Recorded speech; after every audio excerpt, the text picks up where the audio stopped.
Bien, como dice ahí, investigación y docencia, un matrimonio incomprendido.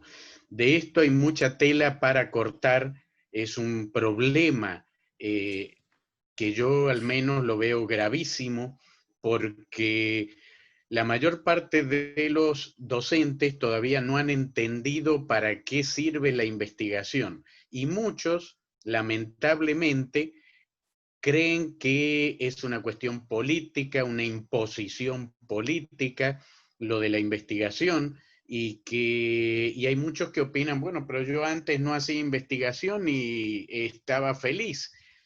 Bueno, en este curso vamos a entender por qué la investigación es la función sustantiva más importante y sin la cual no podría existir la docencia.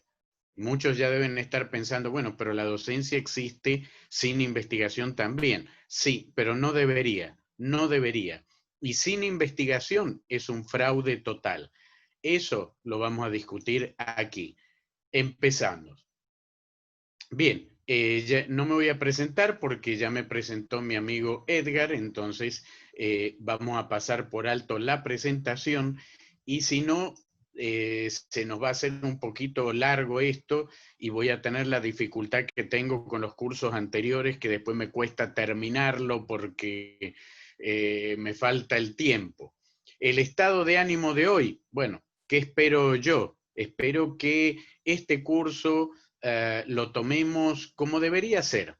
Es decir, que nos demos el tiempo de divertirnos un poquito, de darle un poco de aire al sarcasmo, a la ironía y a la alegría también. Entonces el estado de ánimo que espero que tengamos hoy es este, el de este icono alegre que estamos viendo aquí. Dejaremos de lado la tristeza si estamos tristes, dejaremos de lado la dubitatividad, dejaremos de lado la actitud de los haters, que cada vez hay más, y si quieren en algún momento explicamos por qué existen los haters, y obviamente si alguien anda con una actitud de cara de traserito, también la dejaremos de lado por este curso.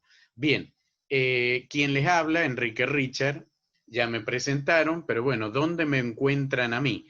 Bueno, a mí me encuentran en las redes sociales y en las redes académicas también, porque, como suelo decir en mis cursos, soy un docente que existe, no soy un holograma. Y de eso también vamos a hablar un poco. Entonces, a mí me encuentran en YouTube, tengo mi propio canal de YouTube, algo que todo docente debería tener, y si no lo tiene, bueno, es porque ya está faltando a su función docente. Mi muro de Facebook, mi WhatsApp, mi Instagram y en las redes académicas, la principal, ResearchGate, ahí pueden encontrarme. Bien, también invitarlos cordialmente, hago un programa de streaming, televisión vía internet, que lo pueden encontrar en YouTube y que está muy vinculado a todas estas temáticas que trabajamos en estos cursos. El programa se llama La Academia y es un café virtual, científico y cultural. Entonces, aquí discutimos, incluso con muchos docentes, investigadores invitados, muchas de estas problemáticas que afectan a la docencia, a la ciencia y a la cultura en Latinoamérica. Entonces, cordialmente los invito a mi canal de YouTube. Si se suscriben, sería un gran apoyo porque necesitamos los docentes genuinos sentir el apoyo de nuestros estudiantes al respecto. Bien, dicho esto, ¿cuál va a ser el temario a desarrollar? Pienso que todos ustedes ya tienen un portafolios y en ese portafolios está este temario. En primer lugar, todo tiene un origen y ese origen es la historia de la universitas y el nacimiento de las funciones sustantivas que sustentan a la universidad actual. Esas funciones sustantivas las vamos a estudiar epistemológicamente en este curso. Algunos de ustedes ya deben saber a cuáles me refiero. Me refiero a, número 1, la función sustantiva más importante de la universidad, la investigación. Si pensaban que era la docencia, ay, ay, ay, ay, ay, nos hemos equivocado. Es la investigación.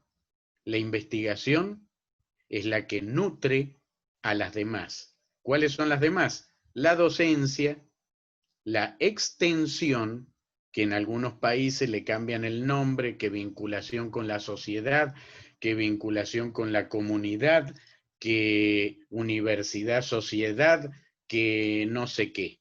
No sé qué y no me interesa saber cómo la denominan, porque nació como extensión y así epistemológicamente debe seguir llamándose.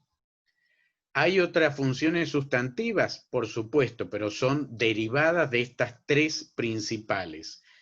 La formación del talento humano, que también lo vamos a ver, y la gestión. También vamos a ver, como tercer tema, las interrelaciones entre estas funciones. Es decir, ahí vamos a ver el matrimonio, la relación dentro del matrimonio, cómo funciona este matrimonio. Vamos a ver también cómo funcionan los hijos de este matrimonio. Ojo, vamos a ver aquí la familia completa. Las funciones sustantivas en un contexto de poder, como lo leyeron, como lo escucharon, en un contexto de poder, y vamos a explicar por qué en un contexto de poder. Vamos a ver la psicología del aprendizaje y del cambio vinculado a estas funciones sustantivas. Y vamos a ir hacia el cierre con el perfil docente deseado del siglo XXI desde la investigación, la docencia y la extensión. Para finalizar, vamos a ver los problemas de la docencia actual, la identidad digital, vamos a tocarla brevemente, aunque ya acabo de mencionar algo. Vamos a hablar del efecto San Mateo y el punto 7, aunque diga 6 ahí, ustedes tienen que leer 7, la ética del proceso. Vamos a hablar de la ética, Vamos a hablar bastante de la ética y de la crítica también, porque en este curso en especial yo voy a necesitar de parte de todos ustedes una cuota de autocrítica. Autocrítica. Los haters u odiadores, que también están en el ámbito académico, no crean que solamente están en las redes sociales, están también en el ámbito académico los haters, pero los haters piensan, pobrecitos, hay que tenerles lástima, pero ellos piensan que si matan al mensajero, asunto terminado. ¿Qué quiero decir con esto de matar al mensajero? Piensan que si yo mato al que está explicando por qué es importante la investigación, entonces la investigación automáticamente desaparece.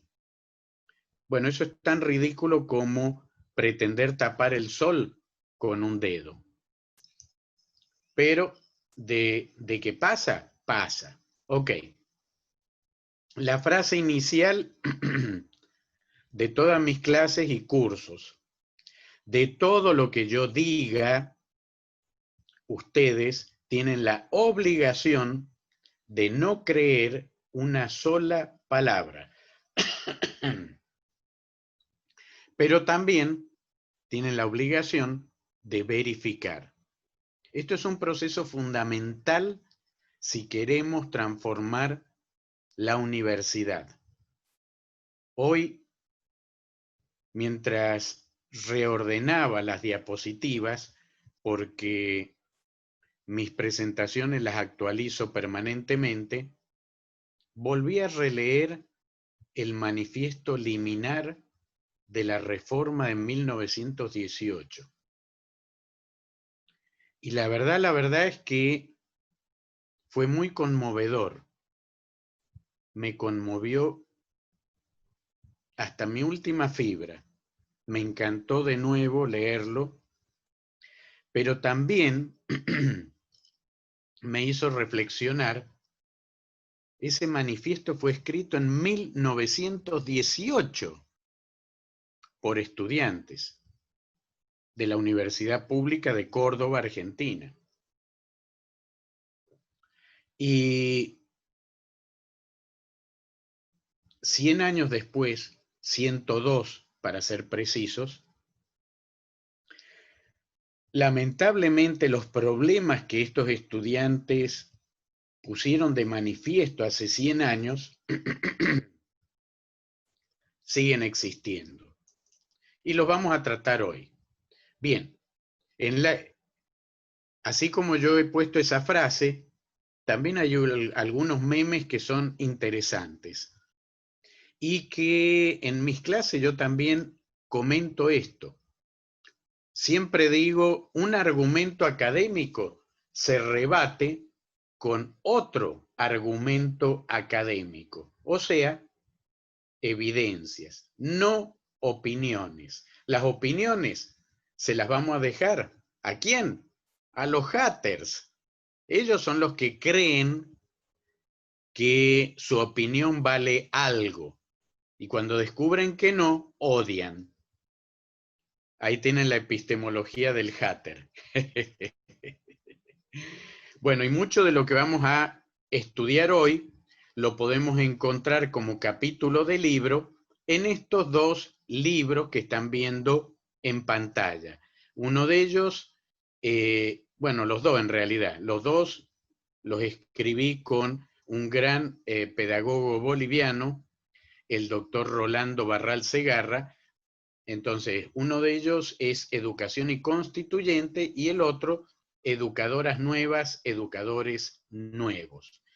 En ambos casos son libros que en su versión de papel, impresa, están agotados, pero nuevamente, en mi página, en mi perfil de ResearchGate, pueden encontrarlos y bajarlos en PDF gratuitamente.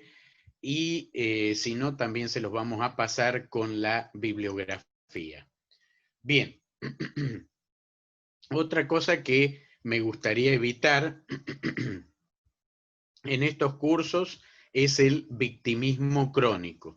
En los cursos anteriores que hemos dado en CIDE, nos ha tocado algunos participantes, no digo todos, pero algunos que se victimizan. Y créanme, no es bueno. Para este caso, la frase oportuna sería, cuando uno quiere, encuentra el camino. Y cuando uno no quiere, encuentra la excusa perfecta.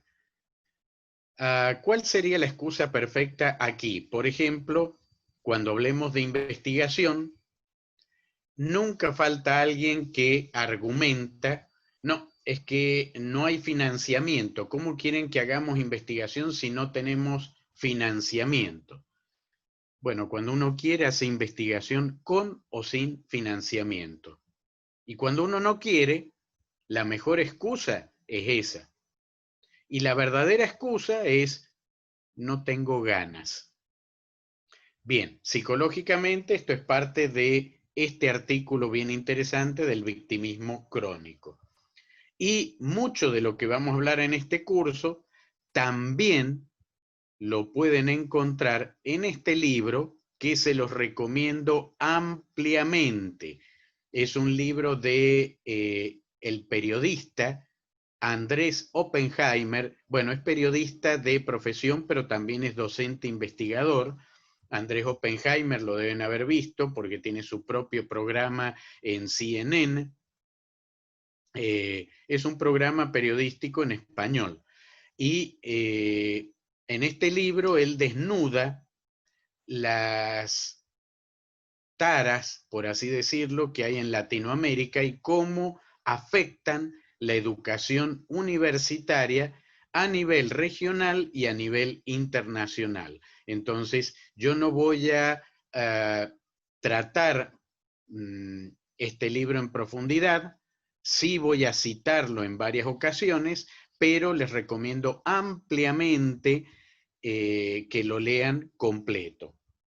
No nos olvidemos que los docentes investigadores tenemos que leer al menos unos, no sé, 8 o 10 libros por día. Bueno, no tanto. Ok, comenzando por el principio. ¿Cuál será el principio? El principio está resumido en esto. Quien no ve ni quiere ver el problema, jamás verá tampoco la solución. En Latinoamérica me he encontrado con autoridades universitarias que les molesta sobremanera cuando un docente le hace ver los problemas institucionales que tiene. Y eso es una paradoja. ¿Por qué es una paradoja? Porque estamos en la universidad. Por eso es una paradoja. ¿Y qué tiene que ver eso? A ver. La investigación y la educación son dos herramientas utilizadas para resolver problemas. Pero yo no puedo ver o no puedo resolver un problema si no lo veo primero, si no asumo primero que ese problema existe. Entonces, hoy vamos a ver de qué manera la investigación se constituye en el principal pilar sustantivo de la universidad y de qué manera la universidad utiliza la investigación y la docencia para resolver problemas. Cuando digo la universidad me refiero en el sentido totalmente teórico. Porque en el práctico, en el práctico,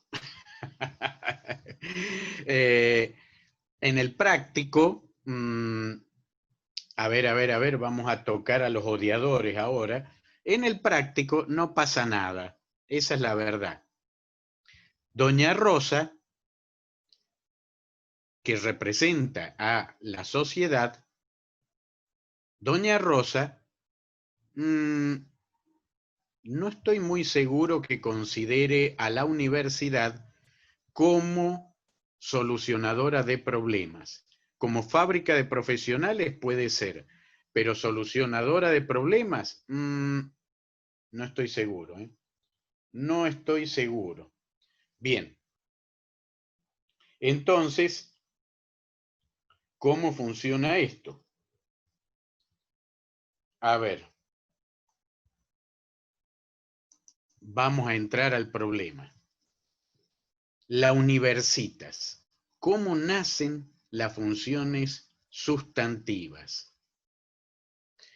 ¿Qué es la universitas?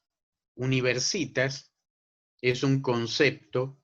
A todo esto, Edgar, se escucha, ¿no es cierto? ¿Se escucha bien? Perfectamente, querido Enrique. Ah, gracias. Por un momento pensé que estaba solo de nuevo. Ok, la universitas nace hace aproximadamente entre 800 y 1000 años atrás.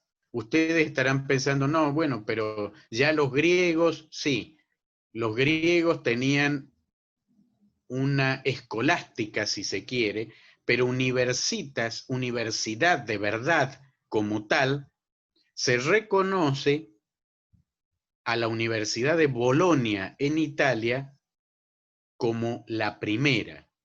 En 1888 nace, aunque su título real de universidad se lo dan en el año 1317. Oxford, en cambio, ya en 1096, perdón, ya era universidad.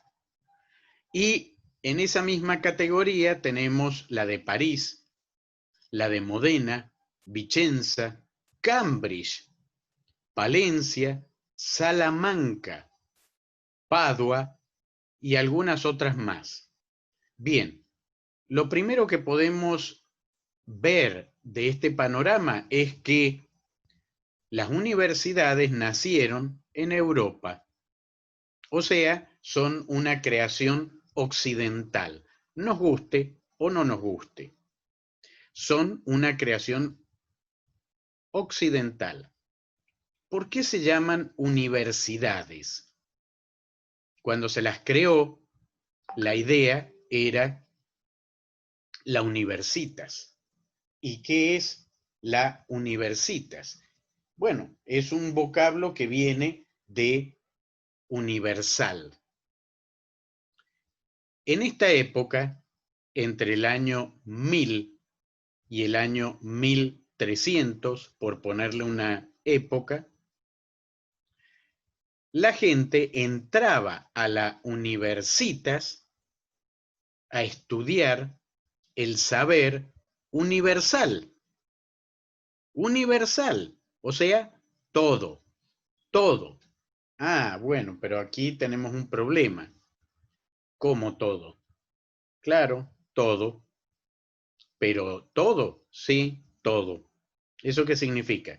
Significa que a lo largo de 5, 6, 7 años, el que entraba a la universidad estudiaba todo, el 100% del conocimiento producido por el ser humano. ¡Wow! ¿En serio? Sí, en serio. En esa época, la producción de conocimiento realmente era poquitísima, poquitísima. De hecho, desde que existe el conocimiento escrito hasta 1945,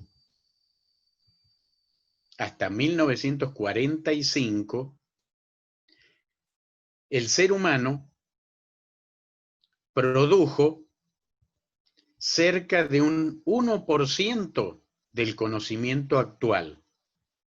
¿Se dan cuenta de lo que estoy diciendo? Les estoy diciendo que la historia, como la conocemos, comenzó hace aproximadamente 5000 años.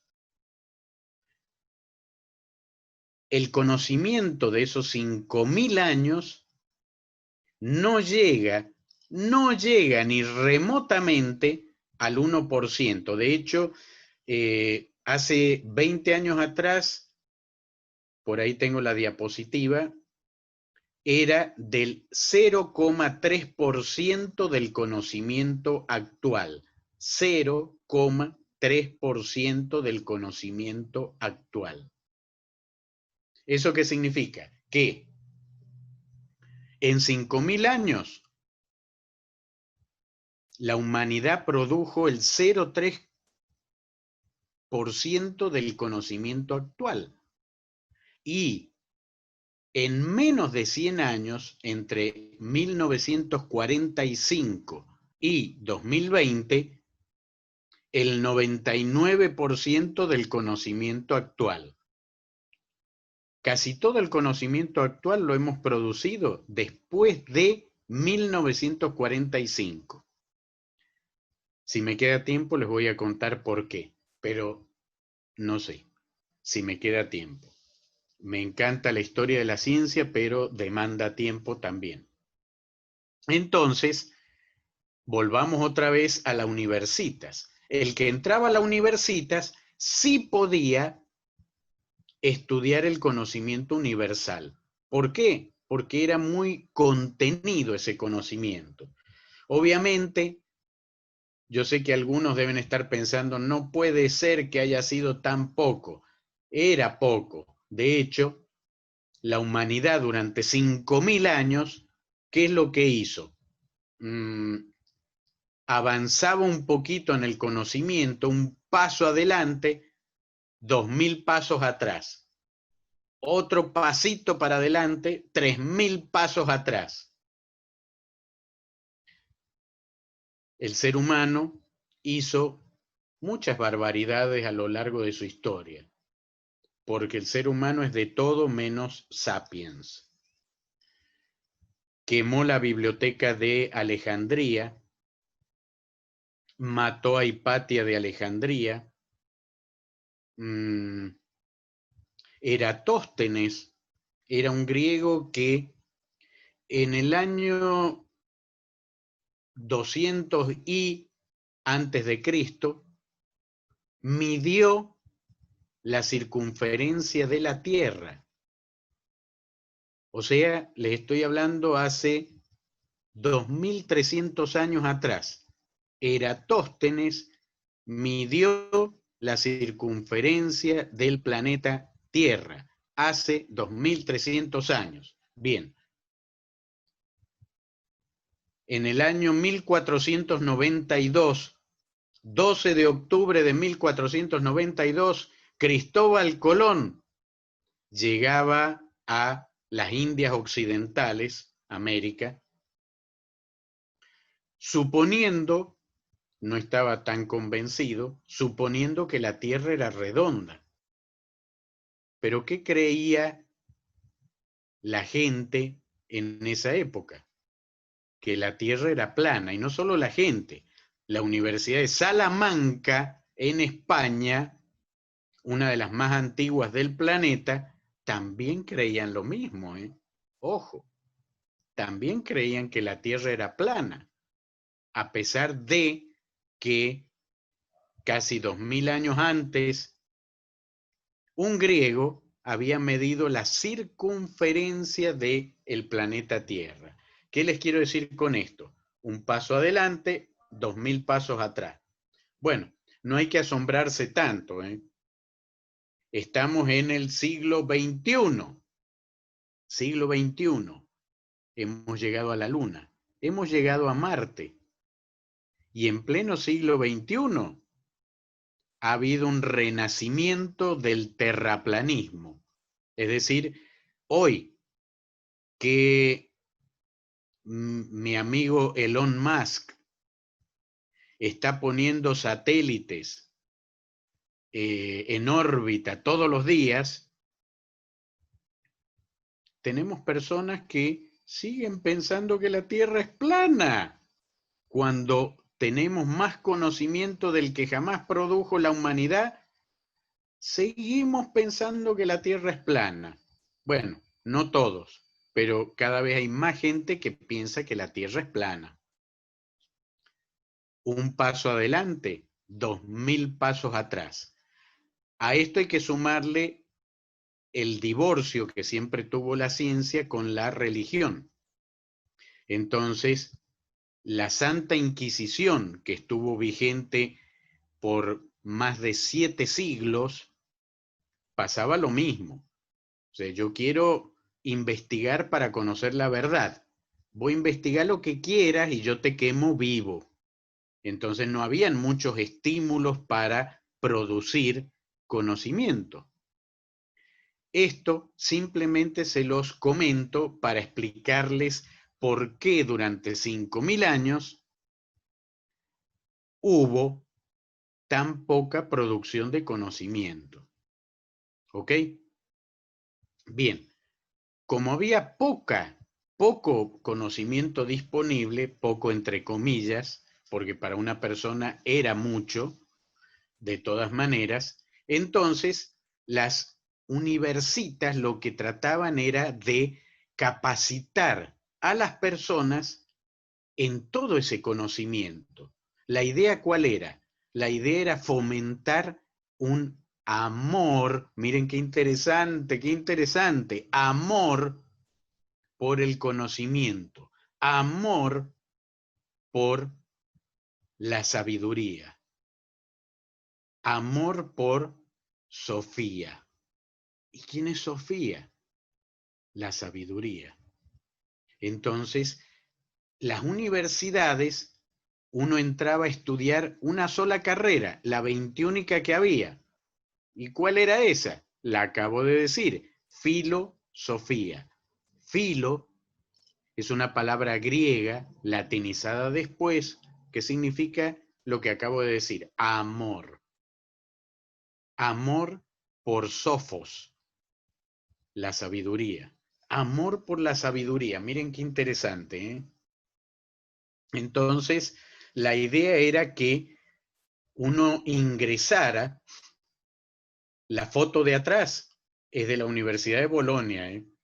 Porque la Universidad de Bolonia se sigue cursando filosofía, por si acaso, ¿eh?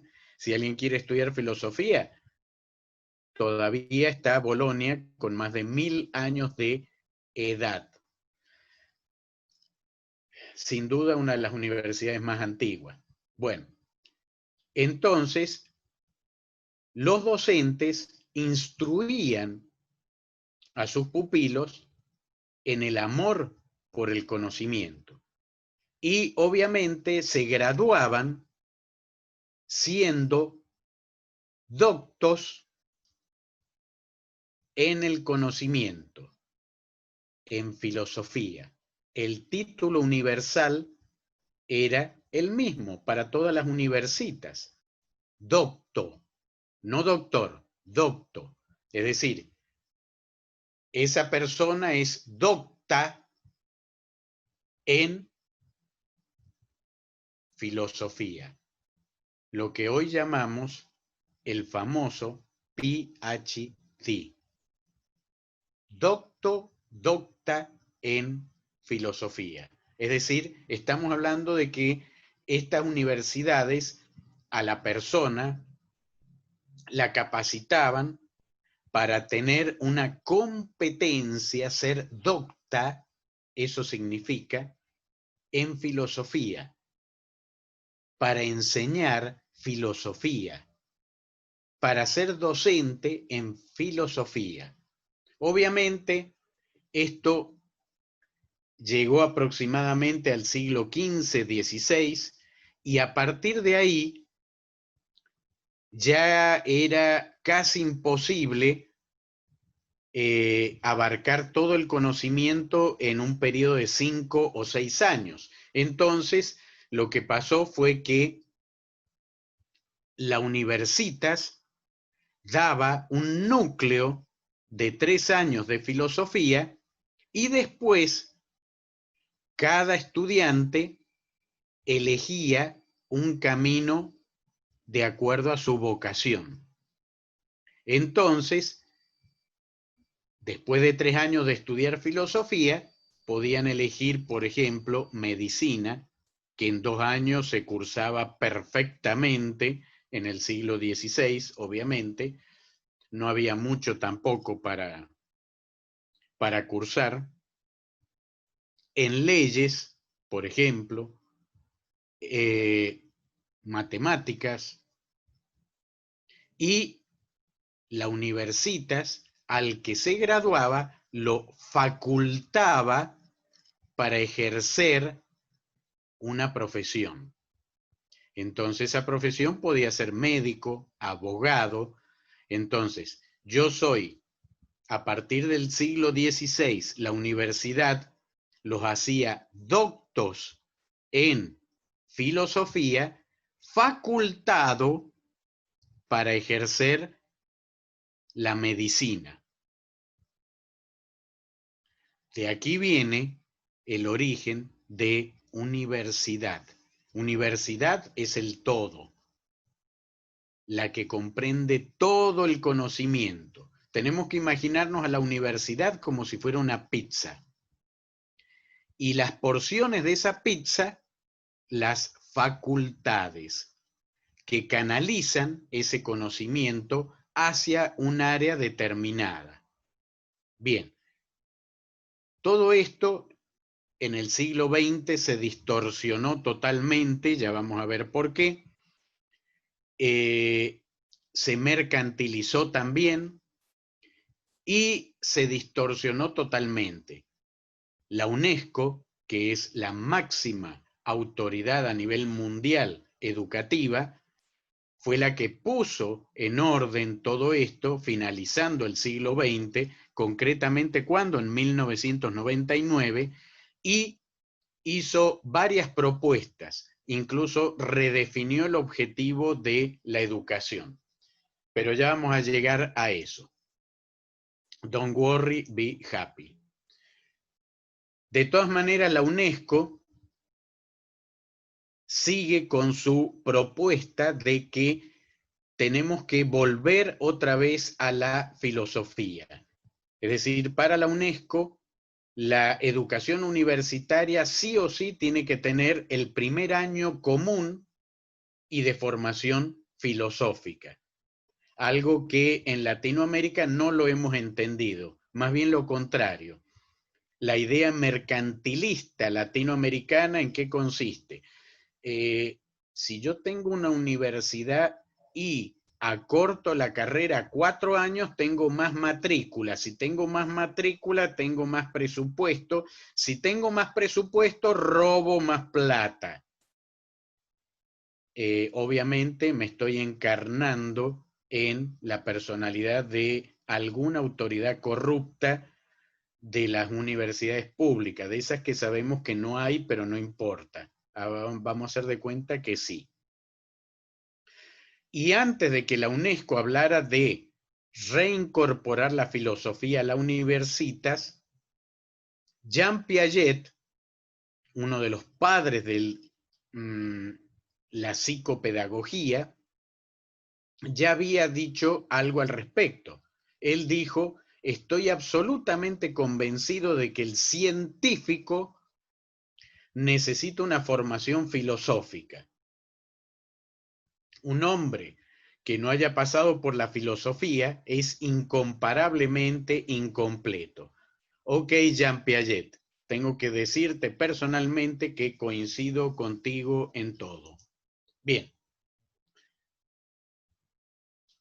La universidad al inicio del siglo XX ya estaba totalmente mercantilizada y corrupta a más no poder.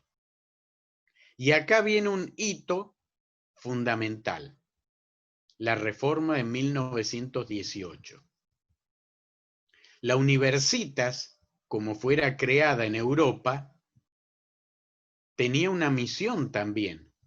La misión era que el docto en filosofía escribiera libros, produjera conocimiento. ¿Por qué? Porque era la manera de dar soluciones a la sociedad. Porque eso era lo que justificaba la Universitas. ¿Por qué existían las Universitas y por qué tenían financiamiento las Universitas? Porque se suponía que los países con universitas podían tener acceso a conocimiento que solucionara problemas sociales, que promovieran la cultura. Dicho de otra forma, la Universitas nace con la investigación y la Universitas promueve esa investigación hasta que en el siglo XVI, cuando aparecen las facultas, ya no era posible seguir estudiando todo. Teníamos que estudiar un poco de filosofía, 2 o 3 años, y después especializarnos, facultarnos en algo. Bien. Se suponía que la investigación tenía que seguir creciendo en las universitas, pero siglo XIX, XX, se estanca y se dedica la universitas a, sobre todo en Latinoamérica, a fabricar profesionales. Y de la peor forma. En 1918, la Universidad de Córdoba, Argentina, protagoniza un movimiento de manos de los estudiantes con el objeto de democratizar la universidad, y miren qué interesante, ¿eh? Y otorgarle a la universidad un carácter científico. ¿Pero acaso no era científica la universidad? No. Ya en 1918, los docentes hacían karaoke. Ya en 1918 había mediocridad. Ah, invoqué la mediocridad. Tendría que haber puesto la carátula de un libro más. Pero bueno, no importa. Todo tiene solución. La incorporamos mañana en la clase de mañana. ¿De qué libro estoy hablando? También a principios del siglo XX, un docente universitario argentino, José Ingenieros, escribió un libro que a mí me encantó. Cuando lo leí dije, wow, cuánta visión, José Ingenieros. El libro se titula El hombre mediocre. Y ahí caracterizaba justamente la mediocridad que incluía la propia universidad.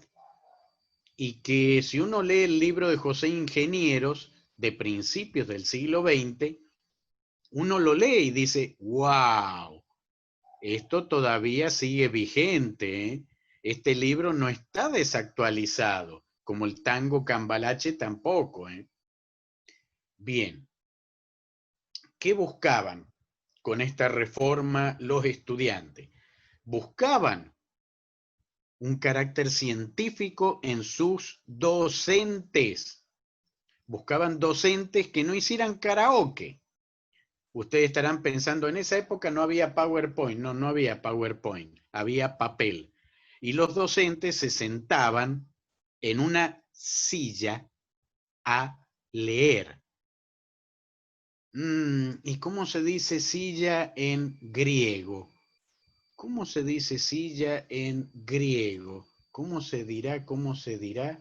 ¿Alguien sabe cómo se dice silla en griego? Se dice cátedra. Cátedra. Dar cátedra era literalmente sentarse en una silla a leer. Los docentes del papel amarillo. Bien, de la reforma de 1918 surgió un documento que yo les recomiendo ampliamente que lo lean, que se denominó el Manifiesto Liminar de la Reforma. No les voy a leer todo el manifiesto, tampoco es largo, ¿eh? Es algo que uno en 20 minutos lo lee, pero les recomiendo que lo busquen en internet y lo lean completo. De todas maneras, yo recorté algunas partes que me parecieron interesantes. ¿Por qué explotó la rebeldía en Córdoba? Porque aquí los tiranos, referidos a quién, a las autoridades y docentes universitarios, se habían ensoberbecidos, algo que todavía ocurre, algo que todavía veo en las universidades actuales públicas, ¿eh? Las universidades han sido hasta aquí el refugio secular de los mediocres, la renta de los ignorantes, la hospitalización segura de los inválidos y, lo que es peor aún, el lugar donde todas las formas de tiranizar y de insensibilizar hallaron la cátedra que las dictara. ¡Guau! ¡Qué fuerte! ¿Eh? Bueno, la opinión de estudiantes de verdad. Los estudiantes actuales son más bien ovejitas y ni siquiera entienden la universidad. Y no ven la diferencia entre lo que es una universidad y lo que es una iglesia. Créanme, no las ven. Le creen a los docentes por fe. Y hay muchos docentes que enseñan por dogma. Y eso no es nuevo, ¿eh? Viene de esta época. Las universidades, sigue diciendo el manifiesto liminar, han llegado a ser así el fiel reflejo de estas sociedades decadentes que se empeñan en ofrecer el triste espectáculo de una inmovilidad senil. Por eso es que la ciencia, frente a estas casas mudas y cerradas, ¿cuáles son las casas mudas y cerradas? Las universidades. Pasa silenciosa o entra mutilada y grotesca al servicio burocrático. Cuando en un rapto fugaz abre sus puertas a los altos espíritus, es para arrepentirse luego y hacerles imposible la vida en su recinto. Por eso es que dentro de semejante régimen, las fuerzas naturales llevan a mediocrizar la enseñanza y el ensanchamiento vital de los organismos universitarios no es el fruto del desarrollo orgánico, sino el aliento de la periodicidad revolucionaria. ¿Cuántas sabias palabras de estudiantes de verdad? Otro párrafo que rescato y lo leo textual porque no quiero que hayan falsas interpretaciones que digan yo lo interpreté mal. No, no, no, no. Literalmente. Los métodos docentes estaban viciados de un estrecho dogmatismo. Actualmente también hay docentes que terminan su clase. ¿Y cómo cierran su clase? Con la frase, es palabra de Dios. Y si el estudiante no contesta, te alabamos, Señor, ay, ay, ay, ay, ay, qué mal que lo veo. Qué mal que lo veo. Y el estudiante termina creyendo que la palabra del docente es palabra santa. No lo es, no lo es. El docente es un ser humano, el docente es un ser imperfecto, el docente se equivoca y tiene derecho a equivocarse.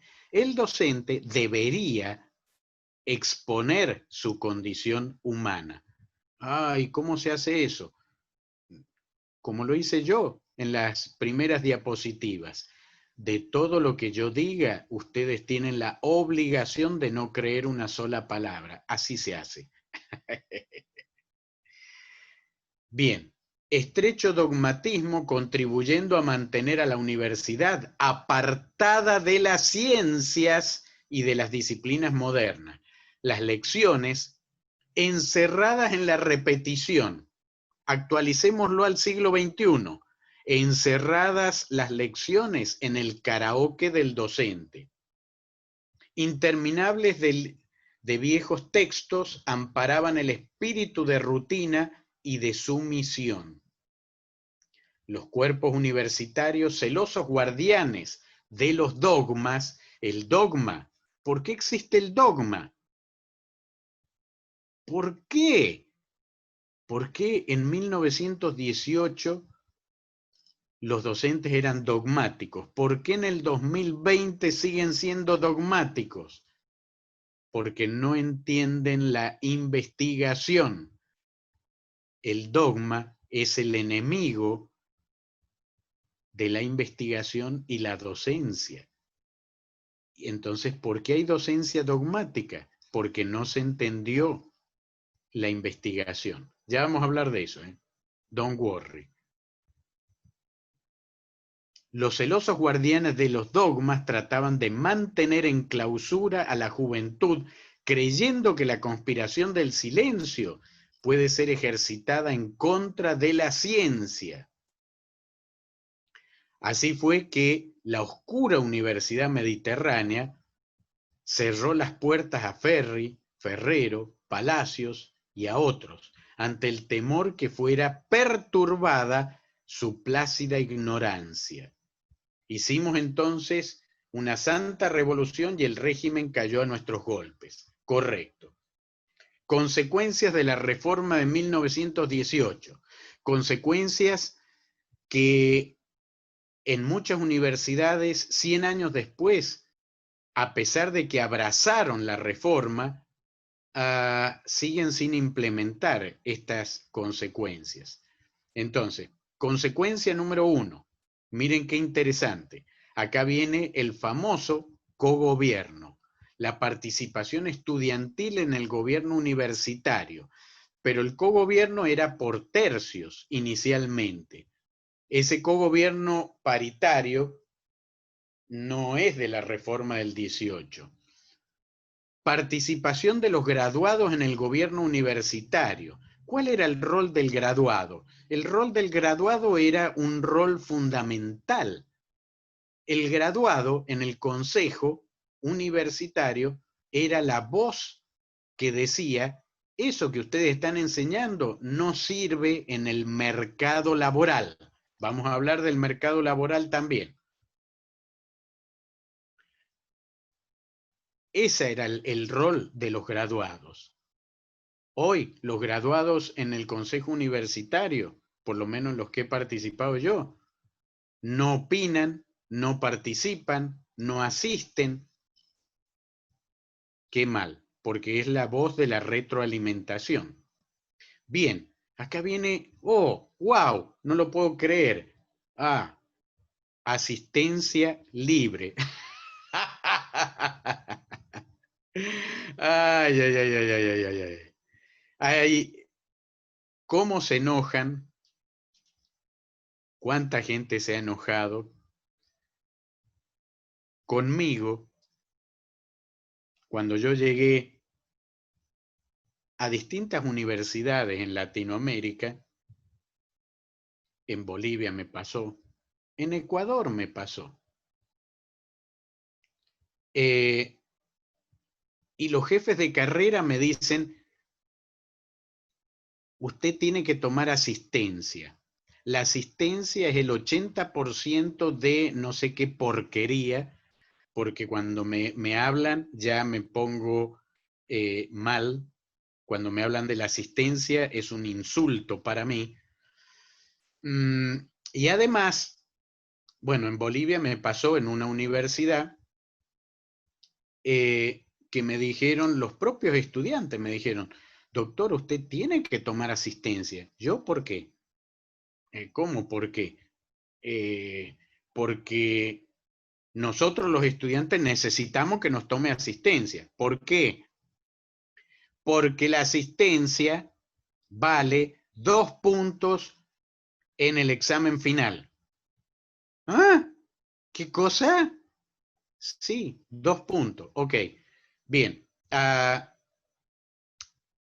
Me voy al punto número 4 de las consecuencias de la reforma. Docencia libre. ¿Qué implica la docencia libre? Libertad de cátedra. La cátedra paralela, la cátedra libre y el derecho a optar entre cátedras. Ajá. Usando ese derecho, y como estaba en una universidad pública, le dije a mis estudiantes: me importa 3 pepinos esos 2 puntos. Yo no tomo asistencia. Usted tiene que tomar asistencia. No, no tomo asistencia. Bueno, esto creo que es el punto 6 del temario. Ya me estaba entusiasmando y ya estaba explicando lo de la asistencia. Lo vamos a dejar en suspenso. Pero me voy adelantando. ¿Por qué no tomo asistencia? Porque la asistencia es un soborno. Y el soborno es un delito penal. Ah, ustedes deben estar pensando: no, pero el reglamento lo permite. ¿El reglamento lo permite? ¿Y por qué lo permite el reglamento? Por la autonomía. ¿Cómo? ¿Por qué? ¿Autonomía? ¿Y qué dice la autonomía? ¿Entendemos la autonomía? Por supuesto, la autonomía significa hacer lo que nos da la gana. No, no, no, no, no. No, están equivocados. Autonomía significa que la universidad puede autogobernarse, autoadministrarse. Corolario: sí y solo sí, eso no involucra violar una ley nacional, porque los reglamentos universitarios en la pirámide de Kelsen están muy por debajo de cualquier ley nacional. O sea que, aunque haya un reglamento que permita el control de asistencia, A mí me importa tres pepinos. La asistencia, ¿es legal? Sí, es legal. ¿Es legítima? No lo es. Y en este caso, lo que importa es la legitimidad, no la legalidad. Bien, no se pierdan la última clase, ahí lo vamos a desarrollar bien el tema de la asistencia. Pero ya la reforma lo decía, asistencia libre, docencia libre, periodicidad de cátedra con designación por concurso. Yo me estoy encontrando pleno siglo XXI, 2020, con universidades que no quieren hacer concursos y siguen poniendo a dedo a los docentes de acuerdo a un currículum de obsecuencia y nada más. Qué terrible. Publicidad de los actos universitarios. ¿A qué se refería con esto? Bueno, a que si una persona se doctora, por ejemplo, en Argentina, cuando una persona está por doctorarse, la universidad tiene la obligación de publicar en un periódico de distribución nacional que Pepito se va a doctorar. Y está invitada toda la República Argentina a ver la defensa de su doctorado. Esto viene de la Universitas, porque era una fiesta social tener un nuevo docto en la sociedad, un nuevo asesor para solucionar problemas. Miren qué interesante cómo se vincula todo esto. Nace aquí también la extensión universitaria. Para el manifiesto liminar, la extensión universitaria, ¿qué era? Ellos la definen de una manera poética. A mí me encanta cómo la define. Dar cuenta a la sociedad que nos sustenta. Lógico, lógico. ¿Quién paga nuestros sueldos? Doña Rosa, la sociedad paga nuestro sueldo. Entonces estamos obligados a informarle a quien nos paga ese sueldo, a explicarle a quien nos paga ese sueldo qué es lo que hacemos con ese sueldo. Y hoy la universidad se ha convertido en una caja estanca, no digo todas. Hay excelentes universidades que hacen excelente trabajo también. Qué bueno que haya excelentes universidades. Como son excelentes,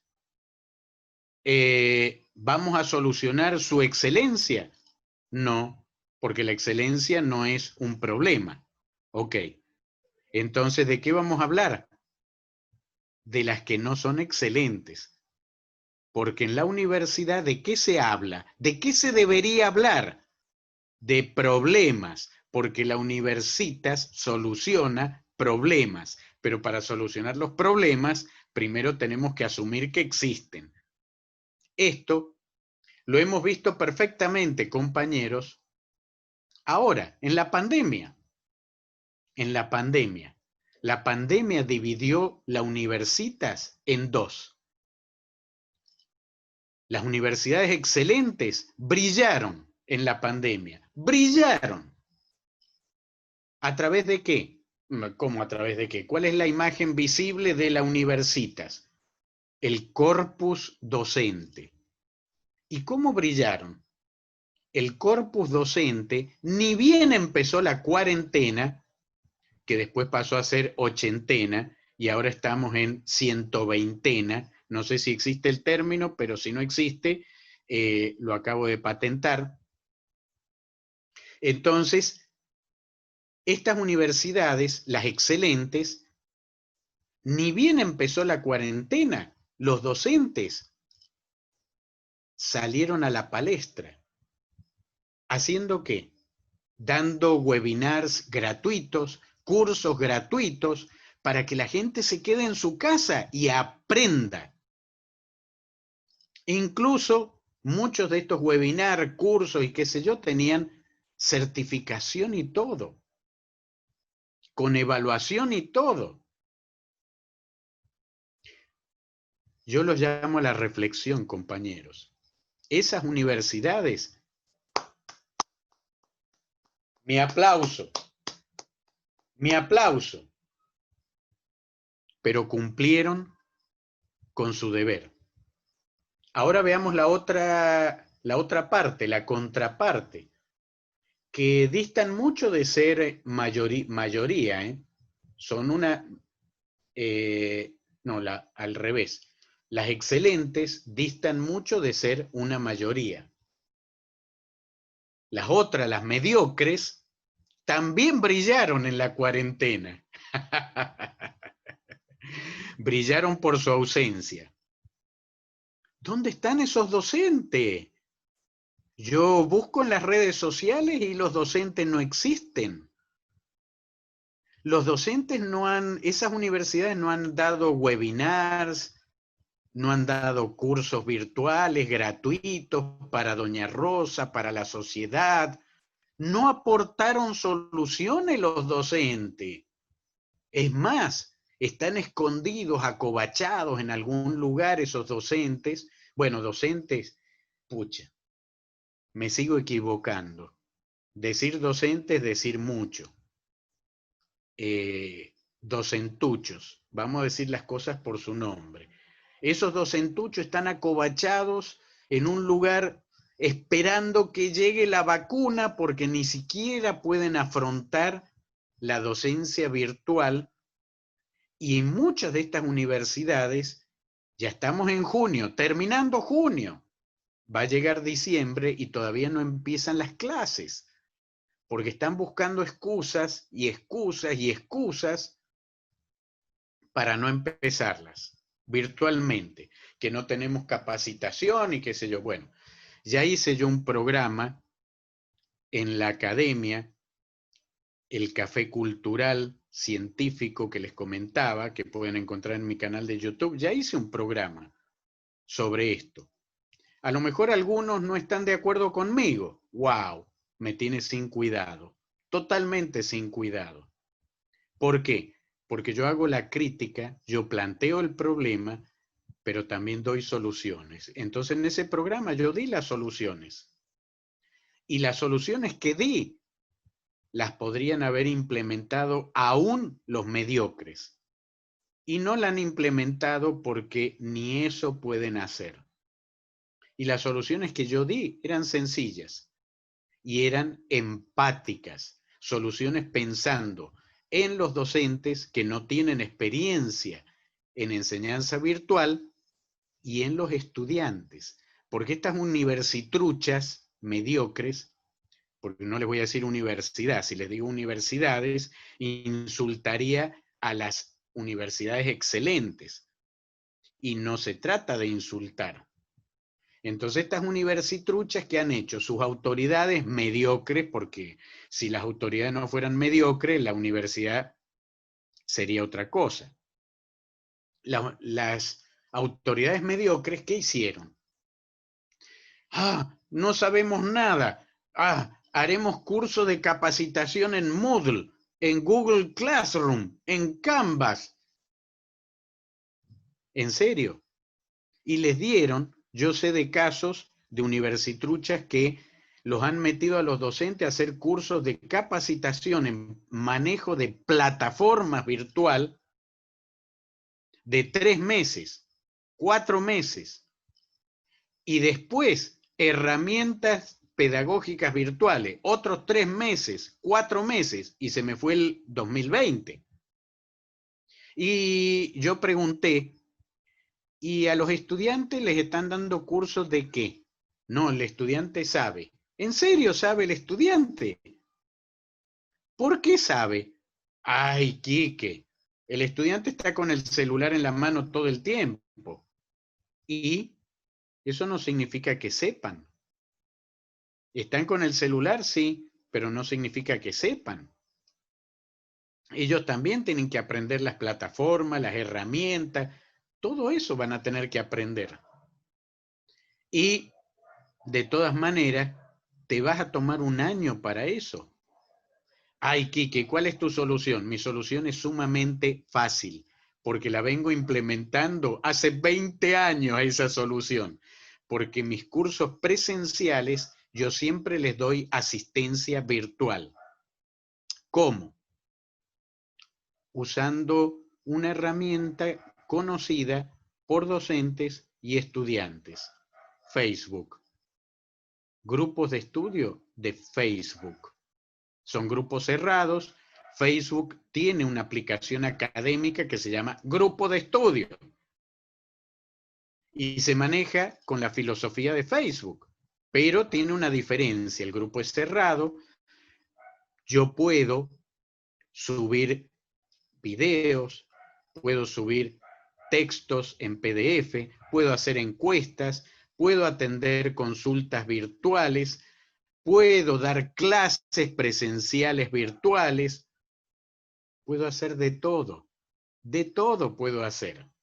Bueno, si alguno quiere echarle una mirada, puede ver alguno de mis grupos de estudio de Facebook y ahí va a ver, hay grupos de estudio como el de metodología, que lo he usado en grado, posgrado, durante los últimos 10 o 12 años, no sé cuánto. Así que ustedes pueden ir hacia atrás en ese grupo de estudio, 10, 12 años atrás. Puedo publicar noticias, de todo. Bueno, era una solución sencilla. No, mejor no.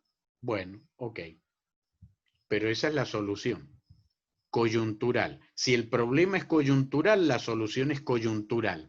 Cuando se termine la coyuntura y quieren hacer o montar una plataforma en Moodle, háganlo, no hay problema. Cuando se termine la coyuntura, no antes. Ahora, la coyuntura es no hacerle perder a un estudiante un año de estudio. Bueno. Sistema diferencial para la organización de las universidades y finalmente orientación social. ¿Qué es esa orientación social? Doña Rosa, la sociedad, solucionar los problemas sociales, de eso se trata. Bien. Y ahora veamos, emergente de esto, wow, ya se me han hecho las 7:20. Nuevamente estoy un poquito atrasado. Vamos a ver si podemos acelerar un poco. Epistemología de las habilidades docentes. La docencia. ¿De dónde viene? ¿Quién la puede practicar? ¿Cómo funciona? La docencia tiene componentes explícitos y componentes implícitos. Bien, veamos un poco el origen de esto. ¡Wow! ¿Y ahora qué hacemos? Ajá. Qué lindo esquema. Bueno, este esquema está publicado, lo publiqué por primera vez, creo yo, que en el libro Educadores Nuevos, Educadoras Nuevas, porque este esquema me acompañó en muchos diplomados de educación superior, maestrías, etc. La idea es, para entender la docencia y para entender estas funciones sustantivas que emergen de la universitas hace 1000 años atrás, entender por qué hace 1000 años se concibieron, por qué la UNESCO las ha rescatado, por qué la reforma de 1918 exigía este esquema, por qué países como Finlandia, Japón, consideran a la docencia como una profesión, escuchen bien, saquen fotocopia, como una profesión de alto riesgo y responsabilidad social. Alto riesgo y responsabilidad social. Alto riesgo y responsabilidad social. ¿Por qué? Ojo, en Finlandia ustedes no ejercen la profesión docente como tiene que ser y les puede pasar en un caso leve que los suspendan de su función docente. Un caso un poquito más grave, que los expulsen de la universidad, que les quiten el título y finalmente que los metan presos. ¿Presos? Sí, los pueden meter presos si no ejercen bien la docencia. ¿Y eso por qué? Porque estos países han entendido la función docente. Los latinos, no. No lo digo yo. Lo pueden leer en el libro de... Permiso, voy a cerrar la puerta. Lo pueden leer en el libro de Andrés Oppenheimer. Lo que pasa es que afuera hay un perro que está ladrando y ya me está alterando el perro. Bien, en el libro de Andrés Oppenheimer, ahí pueden leer un poquito de estos países, porque él hace una comparación de el sistema universitario educativo americano con el europeo, asiático, etc. Pero estos países han entendido para qué sirve la docencia. ¿Para qué sirve la docencia? La docencia es la profesión con mayor responsabilidad de todas. Hay gente que cree que en su aula tiene estudiantes. Ay, ay, ay, ay, ay, ay. Ahí ya tenemos problemas. No, señores. En el aula no hay estudiantes. Olvídense de eso porque eso no es verdad. O es una verdad a medias. Y entonces, ¿qué tengo yo en el aula? En el aula, lo que ustedes tienen son, presten mucha atención, saquen fotocopia, lo que ustedes tienen en el aula son futuros profesionales. Futuros profesionales que tienen que formarlos integralmente. Es decir, como persona primero, como profesional después. Ustedes tienen en el aula al futuro ministro de Educación. ¿Quieren más presupuesto educativo? Pues gánenselo. Si el futuro ministro de Educación ve corrupción académica, ve docentes mediocres que hacen karaoke, que leen un pinche papel amarillo, que no enseñan nada, que les importa 3 rabanitos todo, cuando llegue a ser ministro de Educación, ¿en serio ustedes creen que va a ser un esfuerzo para que ganen más los docentes? Porque si realmente creen eso, piénsenlo de nuevo, ¿eh? Piénsenlo de nuevo. ¿Qué más hay en el aula? Futuros ministros, senadores, diputados, futuros presidentes hay en el aula. Futuros votantes. ¿Por qué votamos tan mal en Latinoamérica? ¿Por qué votamos presidentes que tienen después una gestión terrible? Porque ni siquiera educamos para saber votar. Miren qué importante esto. Entonces estos países se toman la educación en serio. ¿Basados en qué? En el objetivo primero y último de la educación. ¿Dicho por quién? ¿Por el Quique? No, no es por el Quique. UNESCO, Cumbre de Educación Superior, París, Francia, 1999. Ahí tienen ya la cita para verificar. Para la UNESCO, la función universal de la docencia es formar seres humanos íntegros. Formar seres humanos íntegros. Ya vamos a volver sobre este esquema, ¿eh? ¿Dónde está la formación de seres humanos íntegros? Acá está, acá está. Ya vamos a volver al esquema. Ajá. Miren qué interesante. Hay gente que se esmera por escribir un objetivo de qué es educar y le escriben media carilla, una carilla entera de texto, pero hay que ser burro. La UNESCO lo definió, miren qué interesante, 4 palabras. 4. Formar seres humanos íntegros. Bueno, hay varios estatutos que han incorporado, varios estatutos universitarios que han incorporado esta misma definición. Pero, ¿la entendemos? ¿Qué es formar? ¿Qué es integralidad? Bien, eso implica ver a la docencia en un contexto de poder para entenderlo esto. Bien, aquí ya podemos ver algo al respecto. Una mala persona no llega nunca a ser un buen profesional.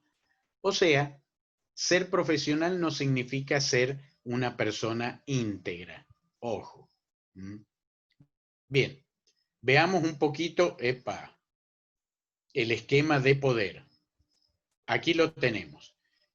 Bueno, a ver, yo les dije, el principal pilar o función sustantiva de la universidad era la investigación. Pregunta del millón, ustedes deben decir, ¿por qué? Yo quiero entrar a la universidad a dar clases, no a hacer investigación. Error. No existe la docencia sin investigación. No existe. De la misma manera que no existirían seres humanos solo de un sexo. No se puede ser solo mujeres o solo hombres, porque la humanidad se pierde en ese momento. Necesito de hombres y necesito de mujeres, porque si no hay hombres y mujeres, no hay descendencia. Perfecto. Si entendimos eso, vamos a poder entender el inicio de este matrimonio. Investigación y docencia. Pónganle el sexo que quieran a investigación y el sexo que quieran a docencia. Pero si no existe el matrimonio, no hay descendencia. Bien. Empecemos a hablar de uno de los miembros de la pareja, la investigación. La investigación trae como consecuencia 3 cosas que le importan mucho, sobre todo a la UNESCO. El investigador, como consecuencia del proceso investigativo, ojo, me refiero a investigación de verdad, no trucha. ¿Cuál es la investigación de verdad? La que se expresa a través de su manifestación tangible, el paper, el artículo. No existen, sin ánimo de ofender a nadie, pero no existe investigador si no existe publicación. Cuando una persona me dice, yo soy investigador, y yo le digo, ¿y qué has publicado? Nada. Pero he investigado, no, discúlpame, vos no sos investigador. No, yo sí, no sos, no, punto. No me hables más, no me dirijas la palabra porque no eres investigador, punto. De la misma manera que no puede venir una persona a acercarse a mí y decirme, soy poeta, porque yo le voy a preguntar, ¿sos poeta? A ver, mostrame una poesía tuya. No, no tengo. ¿Y por qué eres poeta? No, es que yo hice un diplomado en literatura, por eso soy poeta. No, discúlpame, un cartón no te hace poeta. Las poesías te hacen poeta. Los cuadros hacen artista a un artista. Las canciones hacen cantante a un cantante. Un paper hace a un investigador, ¿correcto? Entonces, cuando yo hable de investigador, de ahora en más, me refiero a eso, un investigador de verdad. Bien. Entonces, 3 cosas trae como consecuencia la investigación. 1, el dominio del conocimiento. 2, producción de conocimiento nuevo, el paper, el artículo. Y 3, apertura mental. Las personas, mientras más conocimiento tienen, son más abiertas a reconocer sus errores, son más abiertas a cosas nuevas, etcétera, etcétera. Lo contrario, mientras más ignorante es una persona, más dogmática se vuelve. Es palabra de Dios. Esa frase viene de el dogma, y el dogma viene de la ignorancia. ¿Ok? Bien, ahora, la investigación en un contexto de poder, que está explicado en el libro Educadores Nuevos, Educadoras Nuevas, le da al investigador dos poderes fundamentales que tienen que preexistir antes de la docencia. La docencia sin estos poderes no existe. Ajá, ¿qué poderes son? Los que estamos viendo aquí. P sub D y P sub E. ¿Qué es P sub D? Poder disciplinar. Y P sub E, poder ético. Un docente potencialmente tiene estas dos formas de poder, el poder disciplinar y el poder ético. El docente no, perdón, el investigador tiene potencialmente. ¿Por qué digo potencialmente? Porque el poder también se manifiesta a través de sus acciones. El poder que no se ejerce no existe. ¿Ok? Yo no puedo hacer como hacía He-Man, que ponía la espada en alto y decía, yo tengo el poder. No, no, no, no, no, no, no, no. El poder se manifiesta a través de sus acciones. Entonces, si no hay una acción que muestre ese poder no existe. Bien, veamos de qué se tratan estos dos poderes brevemente, porque se me está yendo la hora. Y en un ratito más tenemos que hacer la evaluación, y no sé si van a poder hacer la evaluación si no termino de explicar algunas cosas hoy. Entonces voy a ir un poquito rápido, y si es necesario, mañana repasamos y profundizamos. Bien, volvamos a la investigación. El investigador, repito, tiene dos poderes, potencialmente. El poder disciplinar y el poder ético. ¿Cuál es el poder disciplinar? El poder disciplinar es el poder que da el dominio del conocimiento. Dominar el conocimiento no es igual a saber. Yo puedo decir, tengo que ir a dar clases, pero el tema, no me acuerdo el tema, no importa. Mientras yo voy en el bus, leo un PDF y después hago karaoke y listo. Bueno, eso no es dominar el conocimiento. Una persona que domina el conocimiento no necesita el PowerPoint, no necesita el PDF, no necesita hacer karaoke y puede dar clases con PowerPoint o sin PowerPoint, con pizarra o sin pizarra. Donde sea puede dar clases. ¿Por qué?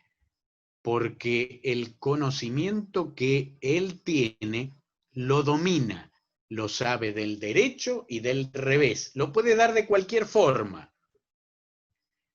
Yo odio el PowerPoint porque es lineal, y en estos momentos me está molestando la linealidad que tiene el PowerPoint. Entonces voy a tener que saltar varias diapositivas para explicar esto.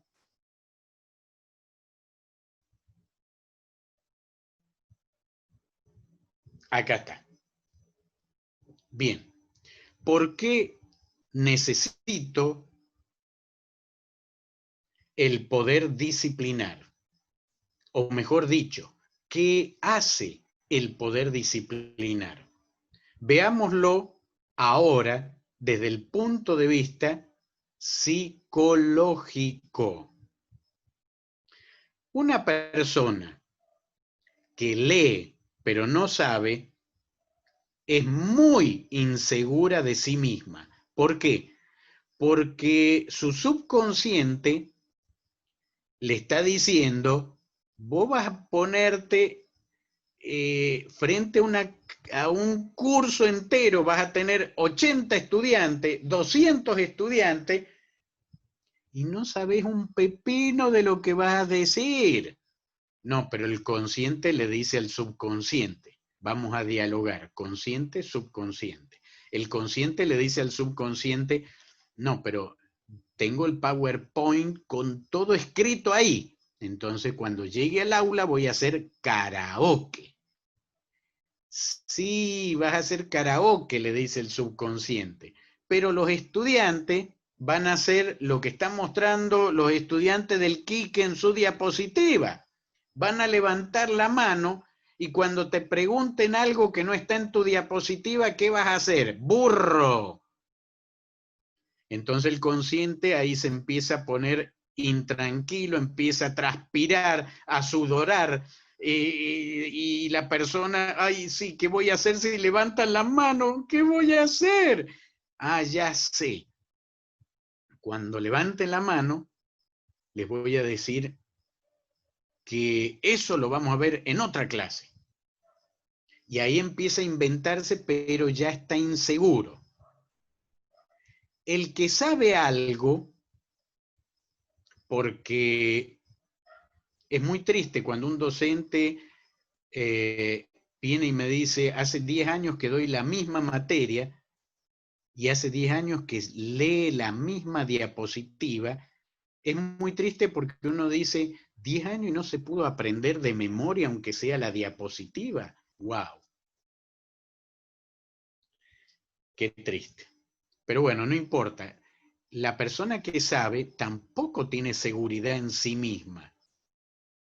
Bueno, y ustedes deben estar preguntándose, pero a ver, ¿qué tiene que ver psicológicamente si es segura o no es segura la persona? Estábamos hablando de investigación y de docencia. ¿Qué tiene que ver todo esto con investigación y docencia? Señores, pensamiento complejo. Todo tiene que ver. Todo tiene que ver. Tenemos que empezar a asociar los conocimientos. ¿Qué pasa si yo, en lugar de saber, domino el conocimiento? Ay, ay, ay, ay, ay, ay, ay, ahí cambia la cosa. ¿Por qué cambia la cosa? Porque una persona que domina el conocimiento, psicológicamente hablando, tiene su consciente y su subconsciente del mismo lado. ¿Eso qué significa? Que es una persona muy segura de sí misma. Es una persona que entra al aula con total seguridad y que viene no solo a impartir, a compartir el conocimiento, sino que viene con una actitud desafiante a tirarles el conocimiento por la cara a los estudiantes con la esperanza de infundir la duda, el cuestionamiento, con el fin de que los estudiantes duden, cuestionen todo y que hagan y que puedan discutir con el docente. Y el docente no tiene miedo a discutir porque el conocimiento él lo sabe del derecho y del revés. Lo puede dar vuelta como le dé la gana y plantearlo como le dé la gana. No tiene miedo al debate, no tiene miedo a la discusión. Ajá. Esto que acabo de decir es lo que se denomina el poder disciplinar. Ok. Ese poder disciplinar lo da, ¿quién lo da? La investigación. El investigador domina el conocimiento. ¿Por qué domina el conocimiento? Porque publica papers. ¿Y por qué publica papers? Porque lee el tema de su asignatura en forma actualizada todos los días. Antes de ir al baño o como estímulo para ir al baño, se lleva 2 o 3 papers en su tablet, los lee en PDF y se lee 2 o 3 papers en inglés, en alemán, en extraterrestre, en el idioma que sea, y está así, con su conocimiento. Lo domina y está actualizadísimo. Entonces, el investigador tiene el poder disciplinar. ¿Qué le da el poder disciplinar a un investigador? Seguridad en sí mismo. Es una persona muy segura de sí misma. Bien, pregunta del millón, que yo les leo la mente. O sea, yo desde aquí, desde Calceta, Ecuador, estoy así y estoy leyendo la mente de ustedes.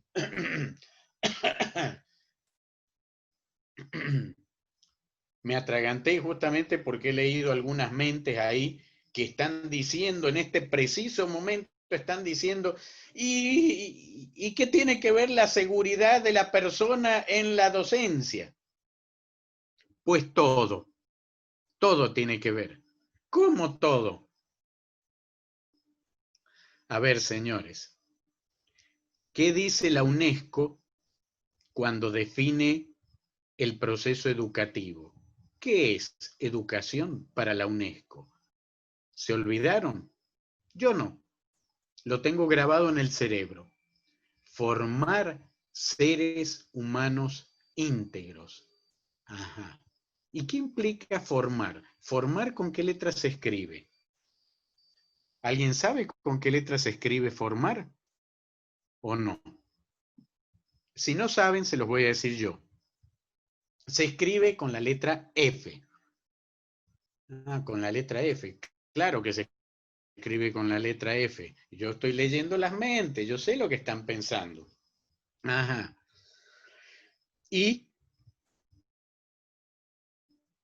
cuando un docente va a un aula a hacer karaoke, no está formando una persona, está informando, con letra I, informar.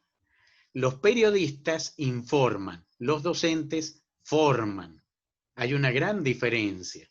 Entonces, si ustedes van a informar, se equivocaron de profesión. El docente forma. ¿Qué implica formar?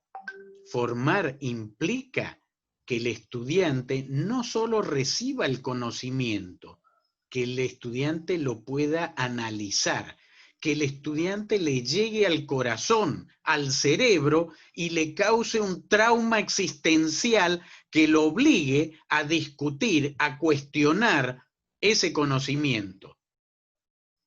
Y ahí empieza el proceso formativo, cuando el estudiante lo analiza, porque el docente lo está llevando hacia ese lado.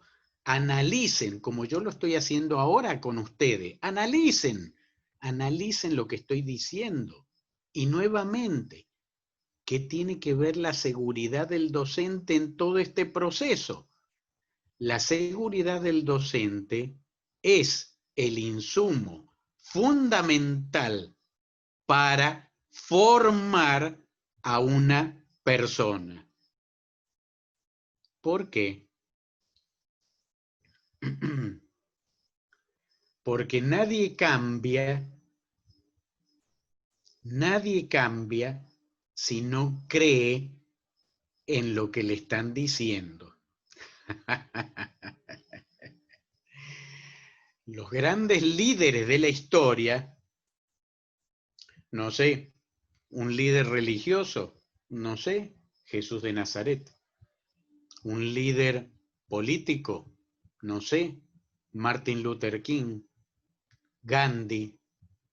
¿Qué tenían en común todos los líderes de la historia? Eran personas creíbles. Ah, ¿y por qué eran creíbles? Porque eran personas muy seguras de sí mismas. Ajá. ¿Por qué Jesús de Nazaret iba al Monte de los Olivos y él hablaba y cada vez que hablaba sumaba más gente a su rebaño? Porque la gente creía. ¿Y por qué creía? Por el carisma que tenía, ¿Y por qué tenía ese carisma? Porque tenía el poder disciplinar y el poder ético. ¿Cuál era el poder ético? No lo expliqué todavía, pero ya se me está yendo el tiempo. No importa, brevemente, el poder de predicar con el ejemplo.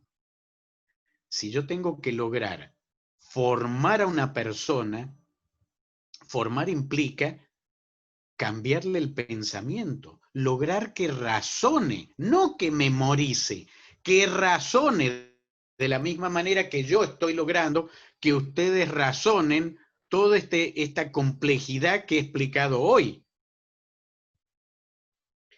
Entonces, si yo quiero formar un ser humano íntegro, pues primero, para formar necesito el poder disciplinar. ¿Para qué? Para ser una persona segura de mí misma. ¿Para qué? Porque mi seguridad se traduce, esto es lo que intenté dibujar en esta diapositiva, mi seguridad se traduce en los estudiantes o discentes en credibilidad. Y la credibilidad es el principal insumo que yo necesito para formar, para cambiar la mente de una persona. ¿Cambiarla cómo? Enseñándole a razonar un pensamiento complejo, enseñándole a razonar lógicamente un pensamiento complejo, enseñándole que lo que hoy es válido en ciencia, mañana no lo es. Enseñarle a dudar, enseñarle diciéndole, queridos estudiantes, de todo lo que yo diga hoy en mi clase, ustedes tienen la obligación de no creer una sola palabra, pero también tienen la obligación de verificar, porque a través de ese proceso de verificación, ellos van a contrastar y de esa contrastación surgirán dudas, surgirán avales, discusiones que van a enriquecer todavía más el proceso docente. Entonces, volvamos otra vez. Aquí estábamos.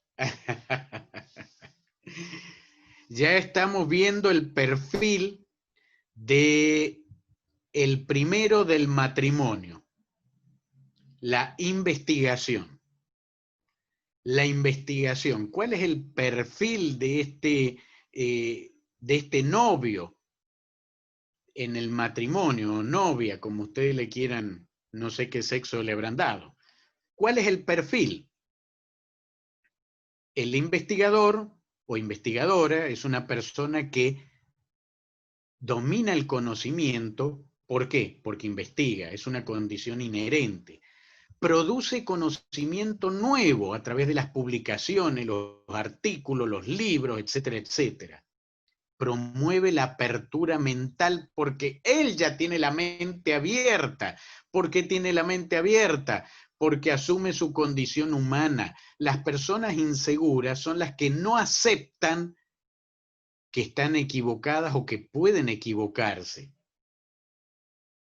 Las personas con mentalidad abierta son las que abiertamente también dicen, como les digo yo a mis estudiantes, cuando ellos me dicen, profe, yo investigué el tema y mire, yo creo que esto no es así. Perfecto. ¿Por qué? Por esto y por lo otro. Ah, qué bien. Pero nada. Querido Enrique, Se se me te cortó cayó la se señal. me cortó el internet, no sé qué fue lo último que dije. Alguien que me haya escuchado y me diga qué fue lo último que dije. Sí, se te cayó. Bueno, de todas formas, aprovechamos este tiempo para hacer el quiz y bueno, favorablemente con un 98% de acierto. Así que ¡Wow! puedes Fantástico. estar tranquilo, vas a dormir tranquilos. Qué bueno, qué bueno. Ok, de todas Estaba maneras hablando ya, sobre el matrimonio. El ¿cómo? matrimonio. Que estabas hablando sobre el matrimonio, profe. Pero Sobre la investigación, del matrimonio, investigación, docencia. Del matrimonio, investigación, docencia, pero es que de eso se trata todo el curso. Algo más Sí. específico, ¿en qué parte? Algo muy específico. El investigador, que es la persona que domina y produce conocimiento nuevo y promueve la apertura mental de los estudiantes. Ajá. Y la última imagen que vimos, a ver si me dicen cuál fue. Sobre el dominio del conocimiento, credibilidad y los estudiantes que están alzando la manito. Ah, o sea que no volvimos a la otra, pucha, yo he estado hablando ahí ¿a dónde habrá estado hablando? A ver. Sobre la ética, sobre... ¿Se había ve? una fórmula en la imagen. Exacto. ¿Pero esta fue lo último que vimos o no? Sí. Ah, perfecto, perfecto. Entonces, sí. Está bien. No es que Ahí quedamos. estuve hablando de bueno. Perfecto.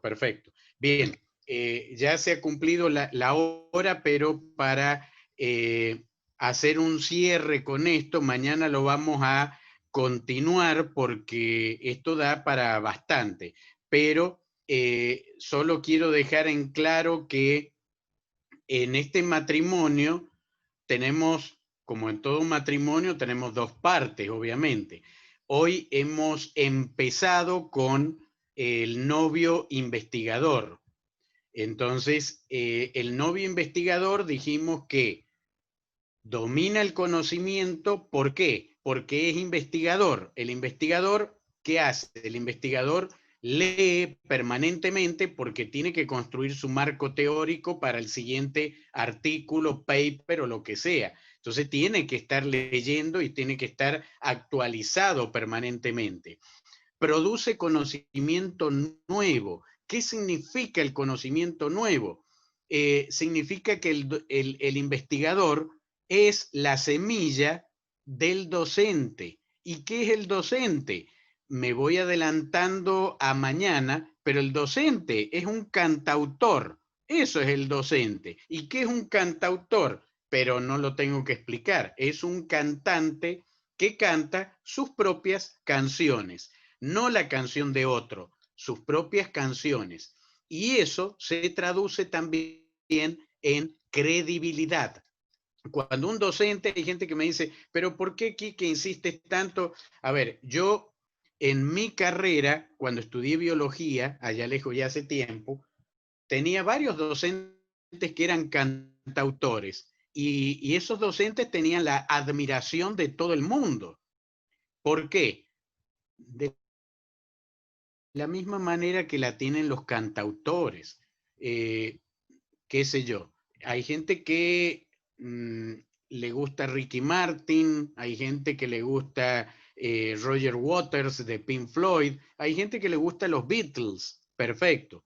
Las canciones de los Beatles las canta cualquiera las puede cantar, pero es lo mismo ir a ver o escuchar una canción de los Beatles cantada por cualquiera que cantada por los propios Beatles.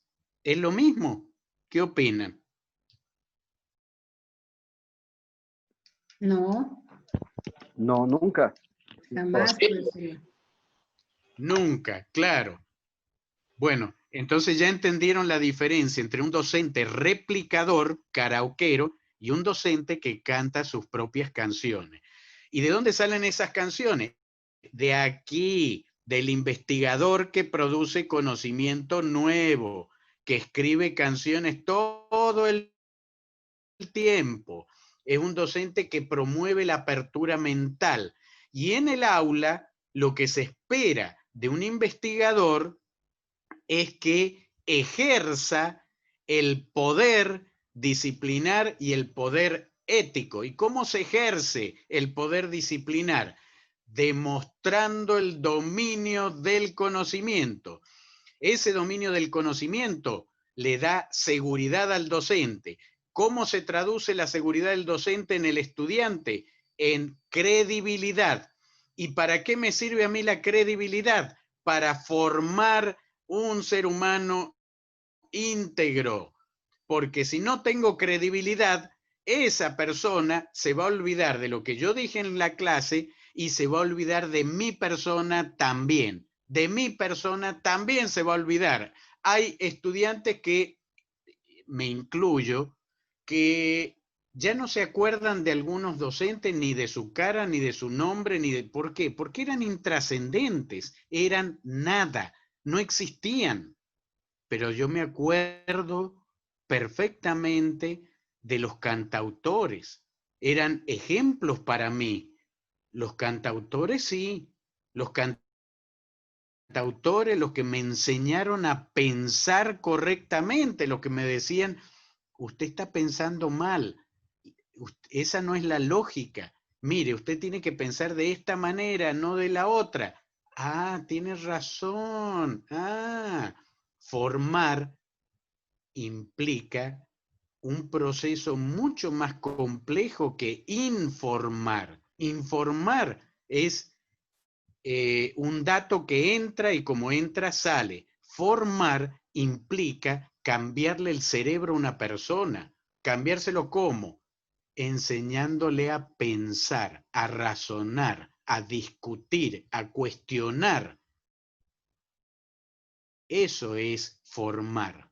Entonces, yo necesito, antes de pisar un aula, necesito contar con el poder disciplinar y el poder ético.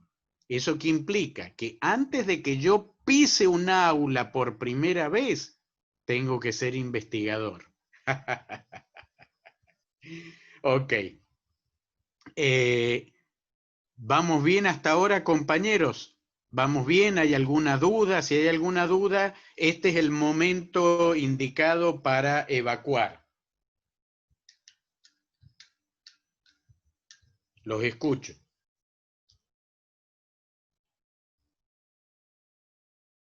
¿No hay dudas?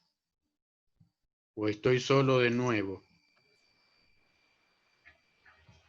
No, Todo está entendible, todo está entendible. Se te todo escucha está... fuerte y claro, querido Enrique. Ajá, pero la clase de hoy me refiero, está... ¿Cómo vamos con eso?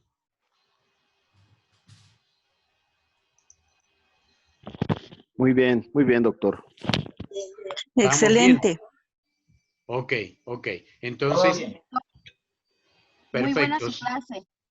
Solo Ok, que el muchas momento, gracias. ¿me escucha? Solo que el momento que se pasó las diapositivas y el momento que pasaron las diapositivas, miré algo muy bonito que decía la palabra vocación. Yo creo que primero para ser docentes tener la vocación porque trasciende y nos permite formar para que ellos puedan razonar. Eso, estimado docente. No sé si el material que usted tiene nos puede pasar porque es muy, Por muy bueno. supuesto, claro que sí, claro que sí. Esto lo voy a socializar el último día, no se preocupen. Y te agradezco mucho el comentario, Julia. Y mañana justamente vamos a ver ese tema clave, porque lo que tú acabas de decir es absolutamente correcto. Si no hay vocación, todo lo que yo dije hoy, olvídenselo porque no funciona. No funciona. Nadie es bueno haciendo lo que no le gusta. No importa cuántos cursos tome, con quién los tome, nadie es bueno haciendo lo que no le gusta. Entonces, lo que tú has comentado, Julia, coincido plenamente, es totalmente correcto y te agradezco el comentario y mañana vamos a tocar ese tema. Lo que pasa es que, como yo les dije, yo mientras armo el PowerPoint pienso que voy a dar la clase en un cierto orden. Y cuando empiezo a dar la clase, me doy cuenta que no me gustó ese orden y que me gusta más bien otro orden. Pero el PowerPoint no me lee la mente, no sé por qué no me lee la mente. Entonces, tengo que andar saltándome las diapositivas y cosas por el estilo. Pero bueno, mañana vamos a tocar ese tema, ¿ok? ¿Alguien más? ¿Un aporte? ¿Dudas? Ricky, profesor, muchas gracias por sus conocimientos de hoy. La verdad es que yo nunca había entendido, yo pensé que estaba equivocado, que a veces que uno prepara la clase tiene un PowerPoint como guía, lo digo yo, no más como conocimiento. Pero a veces como que me desencajaba. Y ahora entiendo con lo que usted me dice, que el PowerPoint se vuelve una camisa de fuerza y que no tiene que ser así, sino que uno tiene que transmitir, como dijo la compañera, que tiene que nacerle y no tiene que conocer y dominar el tema para poderse parar al frente. A mí me han invitado a que ver clases en maestrías y yo he dicho siempre, mientras yo no me sienta capacitado con un conocimiento pleno de lo que yo voy a enseñar en una maestría, yo no lo voy a aceptar. No porque no me sienta capaz. Soy enemigo de la mediocridad, profesor. Y creo que fantástico. Con lo que hoy usted me ha dicho, estoy prácticamente convencido y satisfecho de que las cosas son como usted le ha dicho y esa es la verdad. Muchas gracias por este primer día de clases, profesor. Gracias a ustedes, queridos compañeros, y comentarles que mañana hablábamos con la organización. Tengo un pequeño problema mañana y el día jueves.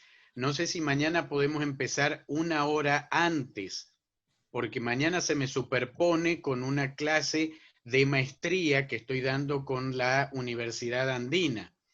Entonces, si mañana podemos empezar 1 hora antes, yo quedaría muy agradecido con esta deferencia de parte de ustedes. ¿Están todos de acuerdo, compañeros? Yo por mí sí. Sí, doctor. Ok. Sí, está bien. Les agradezco muchísimo entonces y los espero mañana entonces a las 5 hora de Ecuador. 5 horas de Ecuador. Claro. 6 horas de Bolivia. De Bolivia. Ok. Muchísimas gracias, compañeros, por el seguimiento, el acompañamiento y los espero mañana. Hasta mañana, querido Quique. Un abrazo, queridos amigos, un abrazo a todos. Gracias, hasta Muchas mañana. gracias. Que tengan una buena noche, que descansen y mañana. Gracias.